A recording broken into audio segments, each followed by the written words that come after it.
The Boeing 737 is one of the most popular passenger jets in the world. Around the globe, the plane has carried more than 12 billion passengers. It's the backbone of the aviation industry.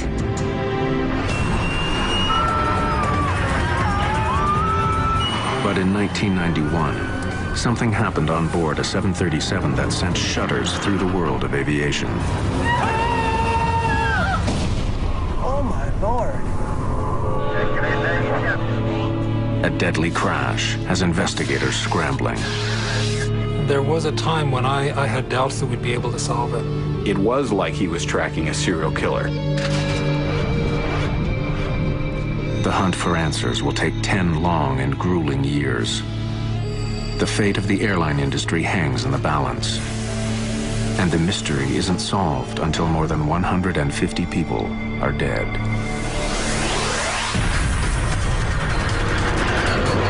Mayday, mayday.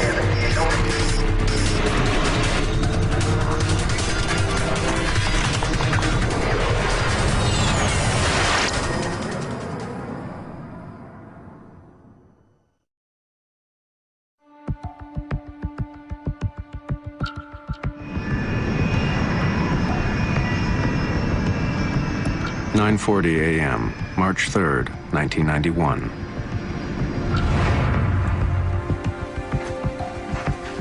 After a short 17-minute trip from Denver, United Airlines Flight 585 is on final approach into Colorado Springs.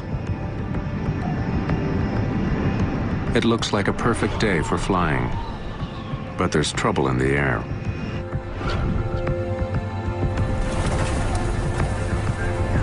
Nice looking day. Hard to believe the skies are unfriendly. There's been heavy turbulence during the flight, and forecasters are calling for violent wind gusts over Colorado Springs. Never driven to Colorado Springs and not gotten sick? At the controls is 52-year-old Captain Harold Green, a pilot with 20 years' experience and a sterling reputation. Green's co-pilot is Patricia Eidson. At 42, she's one of the first female flight officers in United's history. Flight attendants, prepare for landing.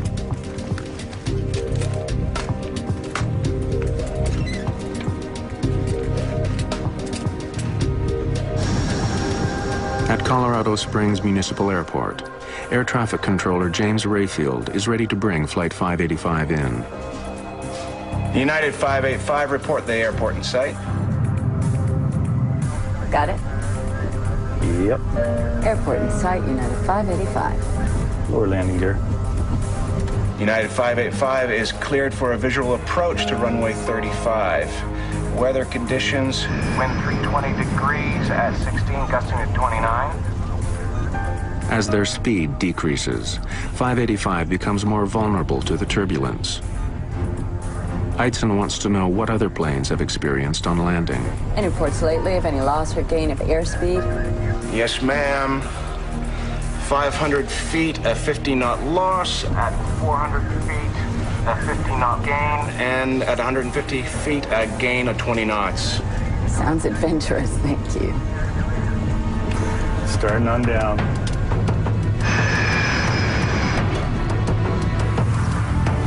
Less than 3 kilometers from the airport, retired policeman Harold Darnell is on his way to a local flea market. A kilometer above, Green and Eidson focus on keeping their speed constant as they descend.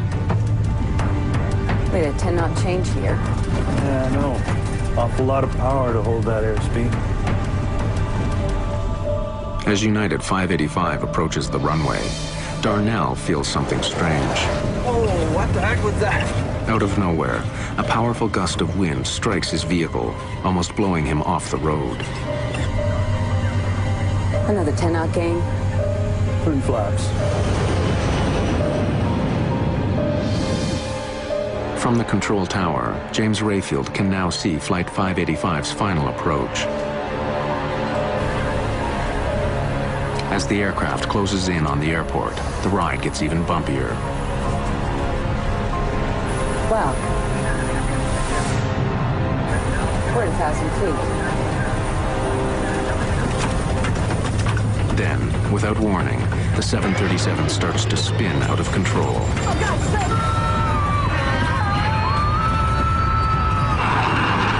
15 clocks! 15! Oh my God!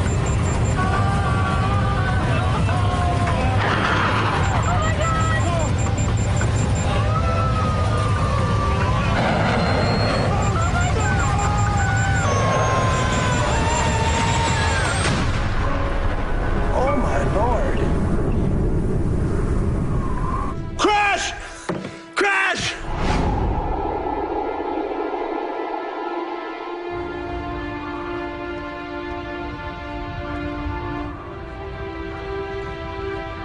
Rescue workers arrive within minutes, but there is almost no sign of the 737. The shattered remains of the 38-ton jet lie buried in a fire-blackened impact crater. The plane didn't skate or bounce, you know, like when a plane comes in normally and lands, it just nosed right in, and where it hits, where it stayed. And I came down here, and this is when I saw all of the, it was horrible. There are no survivors. All 20 passengers and 5 crew members are killed instantly by the high-velocity impact and exploding jet fuel.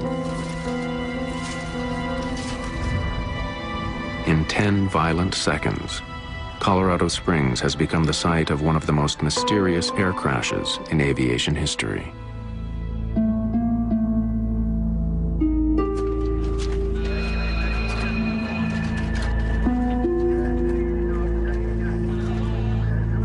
By nightfall, investigators from the National Transportation Safety Board descend on Colorado Springs. Known to insiders as tin kickers, NTSB investigators examine over 2,000 aviation accidents a year, at times by picking through the metal debris of fallen aircraft. While coroners mark the location of human remains in red, NTSB investigators mark scraps of metal in yellow, looking for clues to help them solve the mystery of what happened on board Flight 585.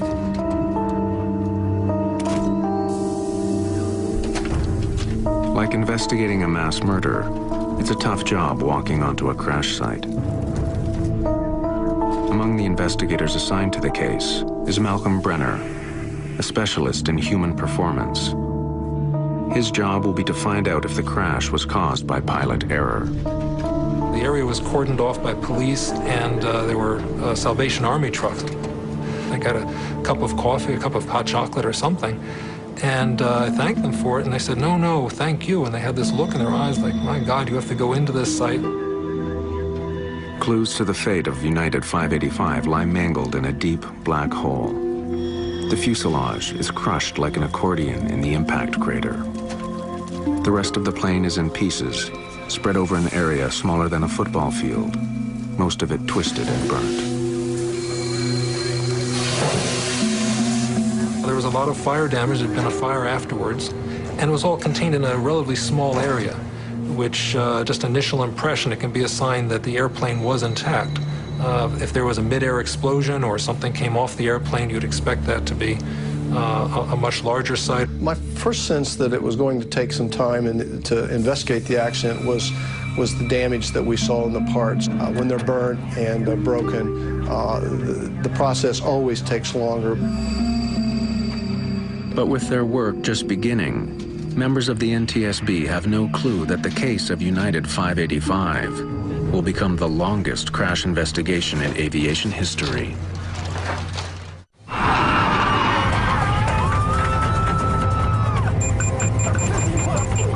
A clear late winter day in 1991 turned deadly in just 10 short seconds. Moments from landing in Colorado Springs, United Airlines Flight 585 fell out of the sky at 370 kilometers per hour.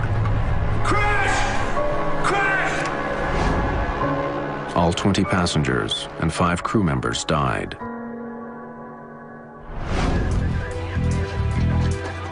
The National Transportation Safety Board begins a painstaking investigation into the crash.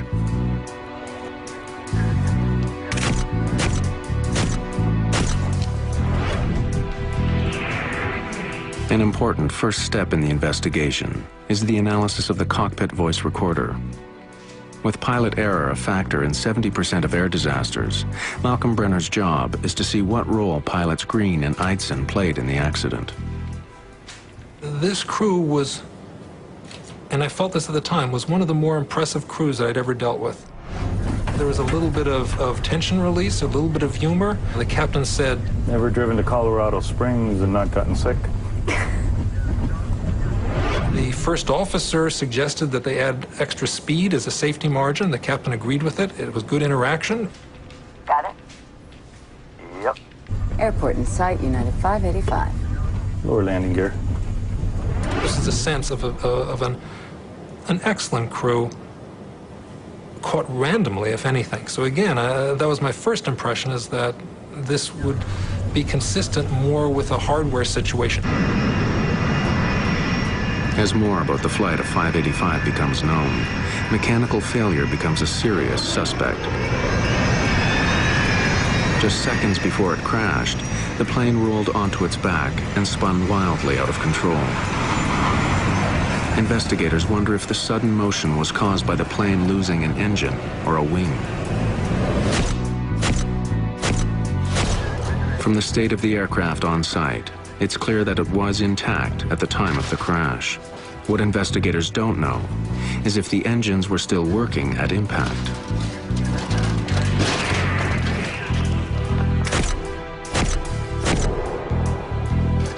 Technicians examined the engine turbines. They discovered dirt has been drawn deep into every crevice. These blades were clearly spinning and sucking in air at the time of impact. The engines may have been running, but technicians aren't sure how well. The plane's hydraulic pressure dials are destroyed, their glass covers broken. The indicator needles have been snapped off by the force of the impact, but even these ravaged dials tell a tale. 15 flaps, 15! On close inspection, investigators find a critical mark. At the moment of impact, a dent was made on the faceplate by the jarred indicator needle. It proves that when United 585 crashed, its engines were running normally.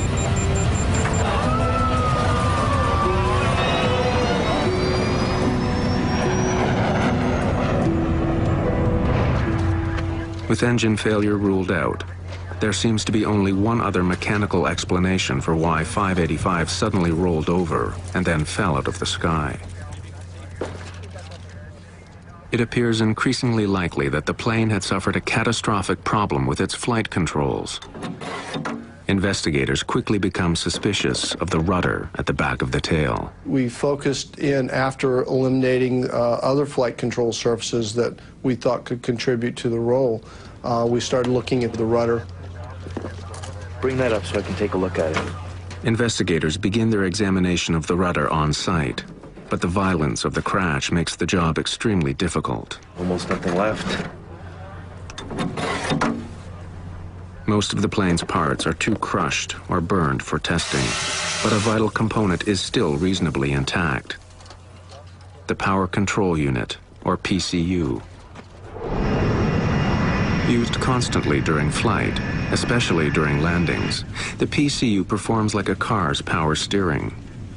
When the pilot pushes on a rudder pedal, the PCU uses hydraulic fluid to convert gentle movements of a pilot's foot into the pressure needed to move the 737's enormous rudder.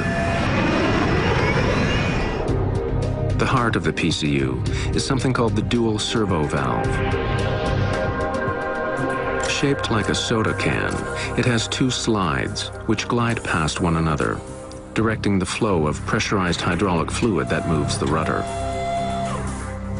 This servo valve is very unique, that it is in effect two valves in one, and that creates a whole range of interactions that don't occur in a more conventional hydraulic valve. When a technician opens the power control unit, chips of metal are found floating in the hydraulic fluid.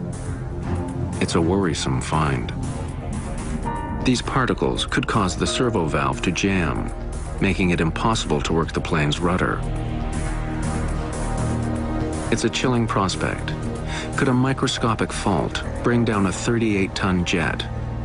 It's difficult for Phillips to tell. While more intact than much of the wreck, the PCU and dual servo valve are both damaged. The airplane crashed and burnt in a pretty confined area, and there was a lot of damage to the flight control components and the things we were testing and needed to test and look at. And the more damaged the components are, the harder it is to take measurements and do functional testing. To test what he does have, Phillips travels to California to the labs of Parker Hennepin, where the rudder control unit is made.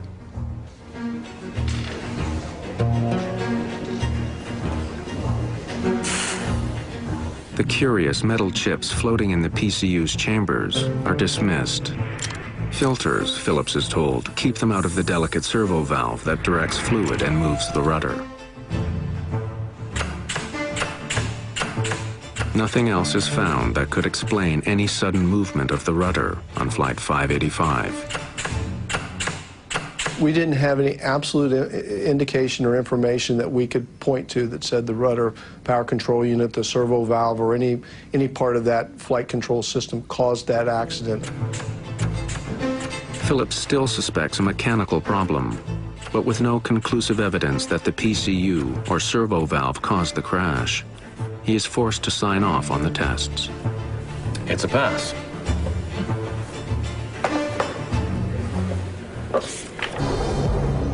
With Phillips at a dead end, only bad mountain weather remains as a primary suspect. An expert on weather-related aviation accidents, Greg Salatolo is trying to determine if heavy winds on the day of the crash were a factor. There is a history of events where there have been airplane accidents attributed to mountain waves of rotors. In 1966, a BOAC 707 near Mount Fuji disintegrated in a mountain wave and rotor. High winds crashing over mountain peaks leave so-called wind rotors in the lee side.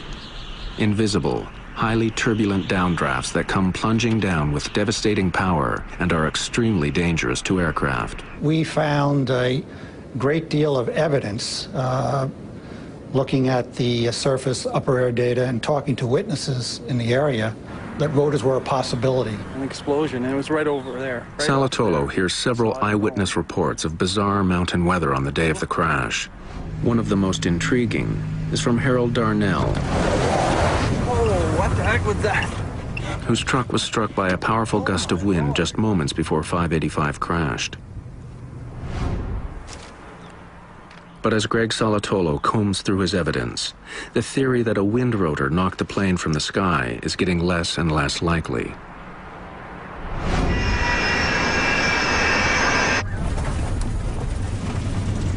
Nice looking day. Hard to believe the skies are unfriendly. Wind rotors are areas of extreme low barometric pressure.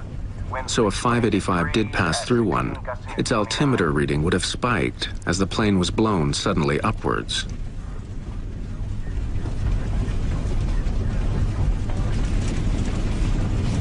There's no evidence that we saw that on the flight data recorder of 585. What the flight recorder did show was a fast and deadly drop in altitude as the plane fell to Earth.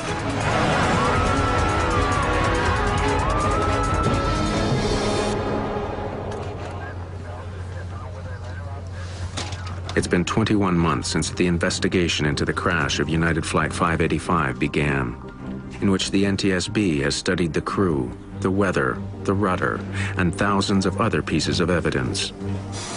They've come up empty-handed.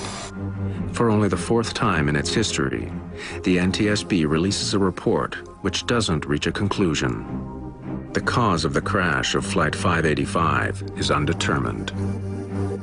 We had put a lot of time and effort into the investigation, and we just weren't sure what had happened. It was like he was tracking a serial killer.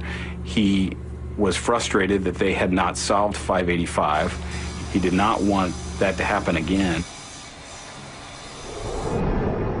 But almost 2 years after the report on 585 is released, the killer strikes again.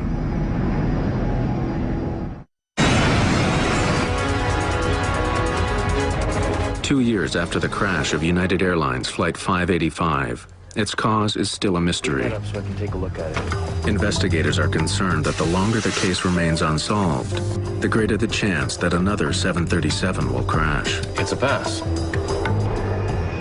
On September 8th, 1994, their worst fears are realized. At 7 p.m. on a clear, windless day, USAir Flight 427 is nearing Pittsburgh. Captain Peter Germano and First Officer Chuck Emmett are getting ready for their final approach. Folks, from the flight deck, We should be on the ground about 10 more minutes. Sunny skies, a little hazy. Flight attendants, please prepare for landing. I ask you to check the security of your seatbelt. Thank you. USAir 309, descend and maintain 6,000. As they close in on the airport, the pilots are on the lookout for another flight about 10 kilometers ahead of them. looking for the traffic. I see the jet stream. As they pass through turbulence left behind by the other flight, their jet suddenly and alarmingly rolls left. Hold on, hold on. Hold on. Shoot! Nothing the pilots do seems to have any effect.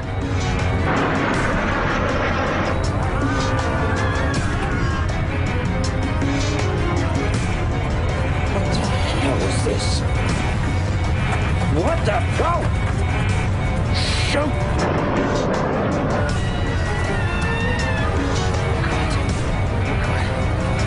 427, emergency!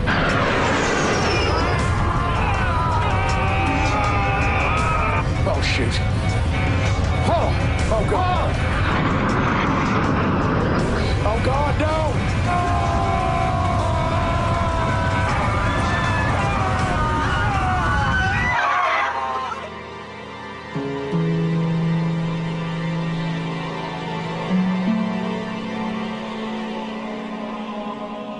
Rescue crews arrive quickly, but the fate of Flight 427 is tragically clear.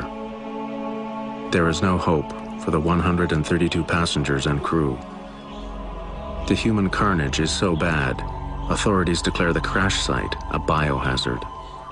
USAir 427 accident was the first U.S. accident where biohazard suits were used, and it made it more difficult.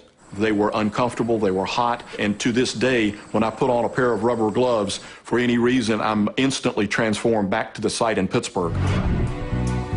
Captain John Cox, a 737 pilot and flight system specialist with the Airline Pilots Association, has been asked to join the team investigating the crash. As coroners attempt to collect human remains, NTSB lead investigator Tom Houter already knows his hunt for clues will be long and painstaking.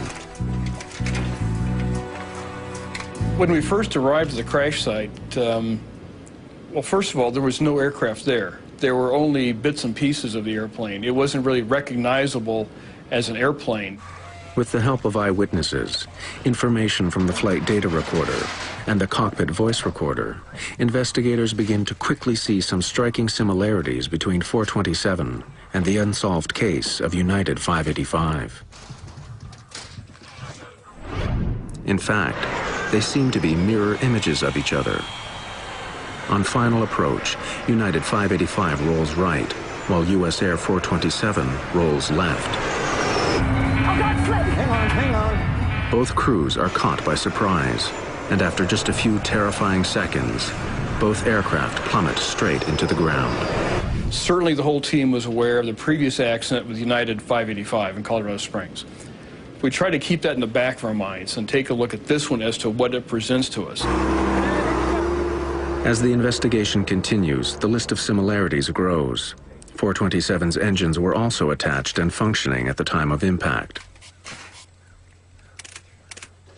But for all the similarity, there is one important difference. Unlike United 585, as USAir 427 approached Pittsburgh, weather conditions were dead calm. Folks, from the flight deck, we should be on the ground about 10 more minutes. Sunny skies, a little hazy. Taking a look at the flight data recorder information, the aircraft's approaching Pittsburgh. It's an extremely smooth night. There's just no turbulence at all. The pilots are relaxed. They're talking about the landing. Flight attendants, please prepare for landing. Ask you to check the security of your seatbelts. Thank you. As he did in the case of United 585, Greg Phillips will once again lead the investigation into the mechanical aspects of the crash. Almost immediately, he makes a promising discovery. Miraculously, much of USAir 427's tail and rudder appear intact.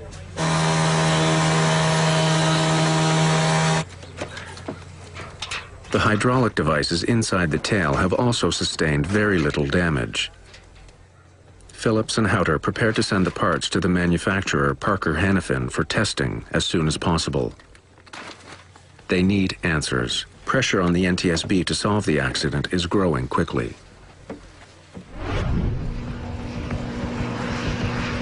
Not only are the crashes of flights 585 and 427 disturbingly similar, both of them involve the same kind of airplane, a Boeing 737. But with serious questions being raised about the plane's safety, billions of dollars, and perhaps the airline industry itself are at risk. We couldn't live with the fact as investigators of having two unsolved 737 accidents. The airplane is in too much use, too wide a use around the world. It carries too many people every day. Unsolved was not an acceptable answer. There was a great chance that if there was a third accident with the 737 fleet under similar circumstances, that the 737 fleet would have been grounded. Careful with it. The investigation into the crash of Flight 427 may be the most important in the history of the NTSB, but it won't be easy. Answers are still years away. In just 3 years, 2 Boeing 737s have crashed in the United States with no survivors. In both cases, the planes were moments from landing. Flight attendants, please prepare for landing. And in both cases, the planes were under full power, but the pilots were unable to control their jets.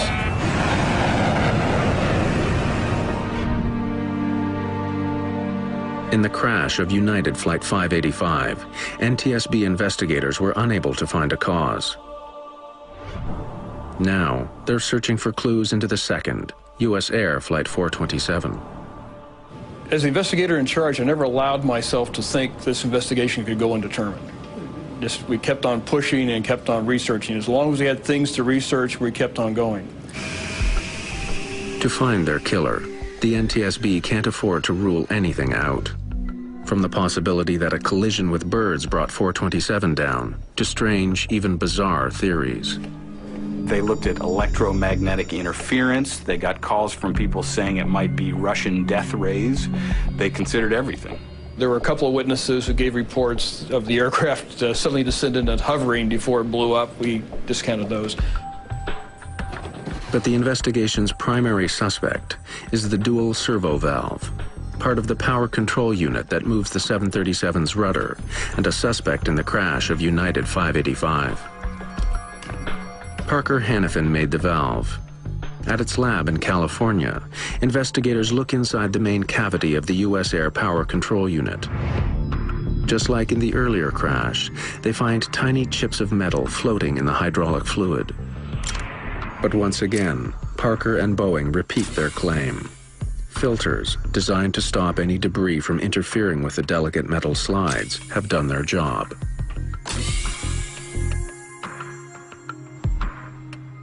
Investigator Greg Phillips wants to be absolutely sure. If the chips were blocking the slides, they would have left tiny scratch marks behind where they rubbed against the metal. But Phillips can't find any. Another pass. Okay. Phillips has technicians put the servo valve from Flight 427 through as many tests as he can think of, trying to find a weakness. If he can find one, it could explain why two planes were ripped from the sky. But once again, he comes up empty.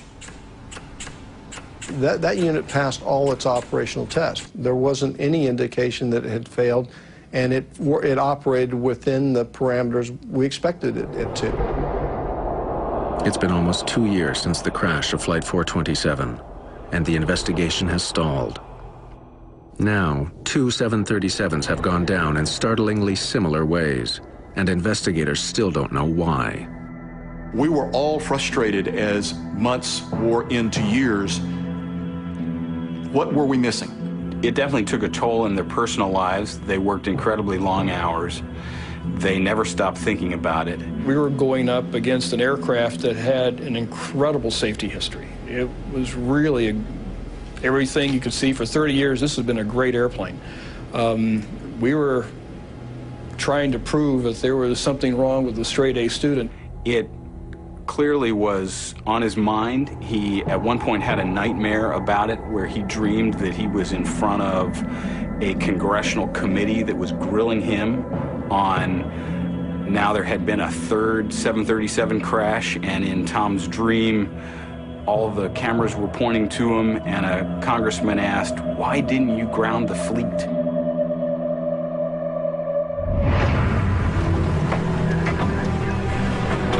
Unsure of where to look next, and with the trail of evidence getting colder, investigators need help. On June 9th, 1996, they finally get the break they've been looking for. East Wing 517, you're clear for landing. By the summer of 1996, the crashes of United Airlines Flight 585 and USAir Flight 427 are still unsolved. With the odds of another crash increasing daily, Tom Howder and his team are desperate for a break in the case. On June 9th, 1996, East Wing 517, you're clear for landing. they finally get one. Captain Brian Bishop is on final approach to Richmond, Virginia, when without warning, his Eastwind jet rolls sharply to the right.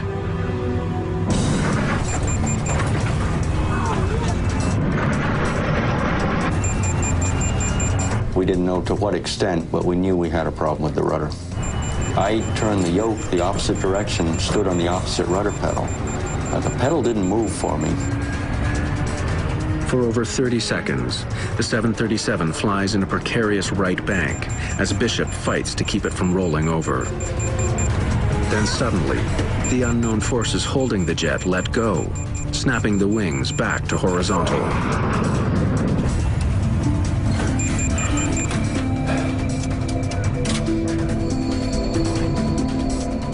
In a matter of seconds, it released itself and went back to normal.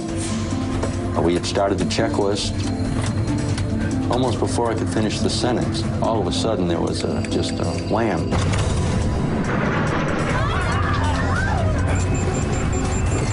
For a second time, the 737 is pushed on its side. For a harrowing half minute, the 737 takes on a life of its own. Then, once again, as quickly as it began, the rollover stops. After the second time, I looked at the first officer and I said, "Declare an emergency." Tell the controller we have flight control problems.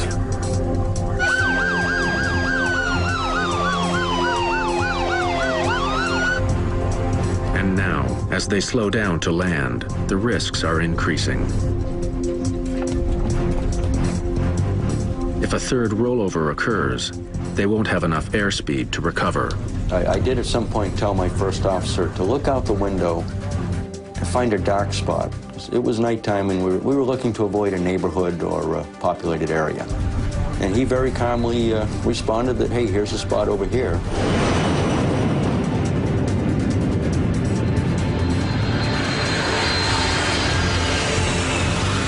But there is no third event. Bishop brings Flight 517 in high and fast and lands safely.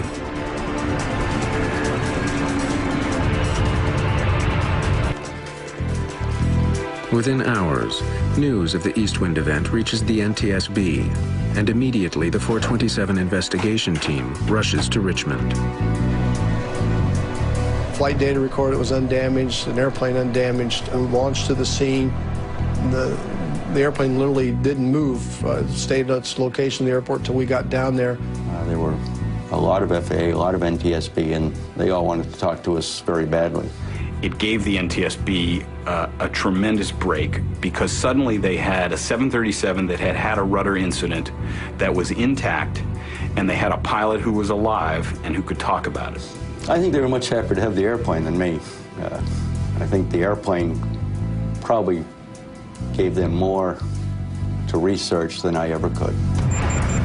NTSB investigators quickly determined that what happened on board Eastwind Flight 517 is alarmingly similar to events on Flights 427 and 585. If they can discover why Bishop's 737 rolled over, they may be able to crack two mysterious and fatal accidents. And when we said, well, what happened? They said, there was something wrong with the rudder pedal. The pedal wouldn't go down.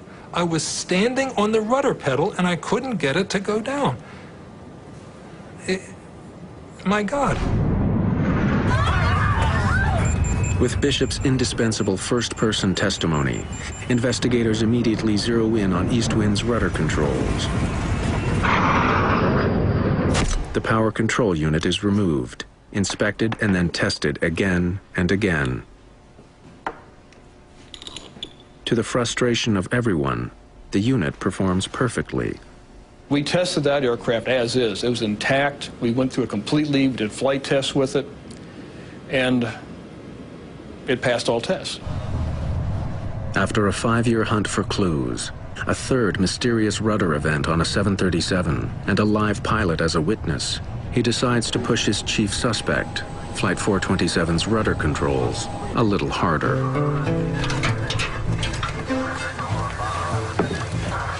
One fellow mentioned a test they had done in the military of a thermal shock, where if you had the actuator being very cold and put in very hot hydraulic fluid, it would cause it to react in strange ways. So we put together a thermal shock test, and this test was extreme to say the least. On August 26, 1996, in Valencia, California, NTSB investigators gather to watch the torture test of USAir 427's PCU. After soaking it in dry ice, the PCU is blasted with nitrogen gas to simulate the -40-degree temperatures at 10,000 meters. Then, it's quickly injected with hydraulic fluid, superheated to 77 degrees Celsius, and given the command to start working. As we were standing there listening to the actuator move left and right,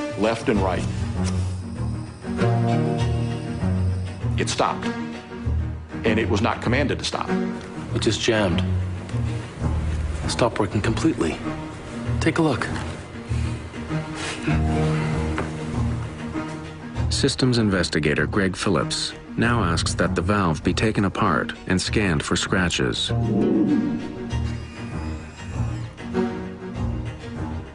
They find none.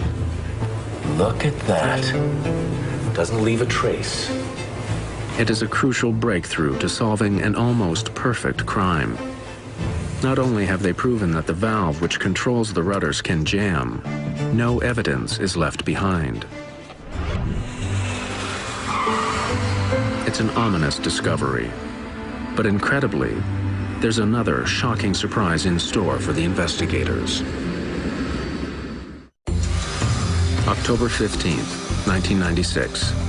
For the last 5 years, the National Transportation Safety Board has been struggling to crack its toughest case.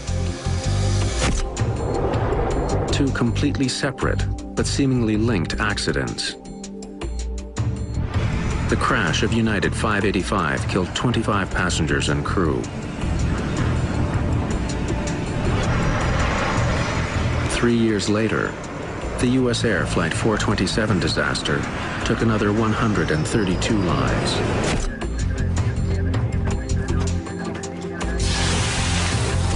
Now, after examining hundreds of clues, investigators have made a surprising discovery. A new test has revealed that under the right circumstances, the hydraulic valve that moves the 737's tail rudder can jam. It just jammed. But the surprises aren't over. The most important breakthrough came when a Boeing engineer, examining the data from that test, discovered some numbers that indicated the valve at that point had actually reversed. Whoa. It is a stunning revelation. Not only can the servo valve jam, but it can then function in reverse. It means that any time a pilot tries to correct a rollover by pushing on the rudder might turn in the opposite direction, causing a fatal accident. And the reversal is like driving your car. You turn to the right, it goes left. You're not going to figure out this failure mode until you go off the road. And in these cases, that's the pilots were faced with, something so unusual that they didn't understand what was happening. That would explain why the first officer, Chuck Emmett, would keep his foot on the rudder pedal, because he's thinking, why isn't the plane going right? And he's feeling the plane go to the left. To the very end, Chuck Emmett pushes hard, hoping his rudder will help him pull out of his deadly spiral. Tragically, he has no way of knowing that he's steering his aircraft straight into the ground.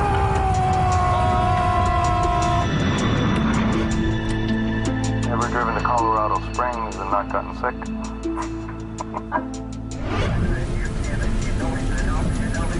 Flight attendants prepare for landing. Satisfied that they've determined the cause of the crash of USAir 427, the NTSB turns its attention to the unsolved case of United 585.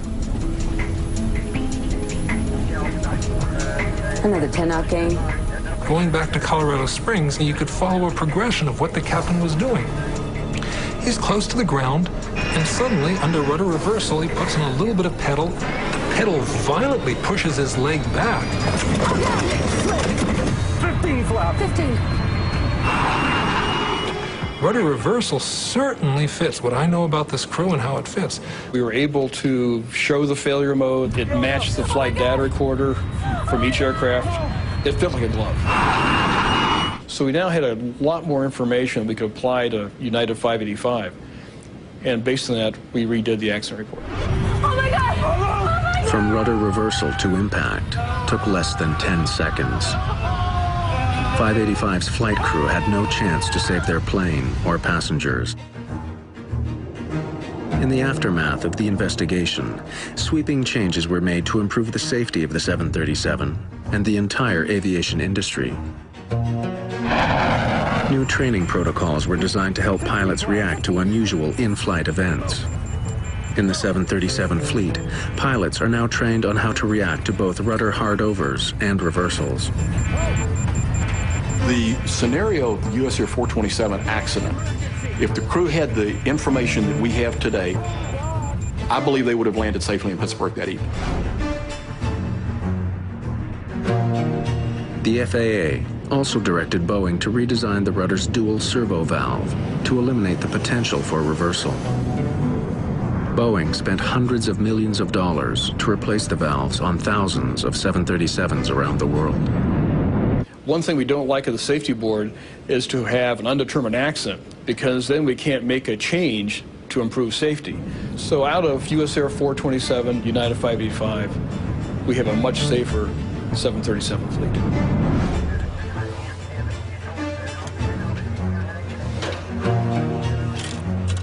It took NTSB tin kickers 10 years to solve the mysterious crashes of flights 585 and 427, the longest investigation in aviation history. There are still some people in aviation who don't think the NTSB got it right. But I became convinced after talking to many people, pilots, engineers, people at Boeing, and spending a lot of time with the investigators, that they did get it right. Since the replacement of the 737 servo valves, there has not been another similar crash of the most popular, most profitable plane in the world.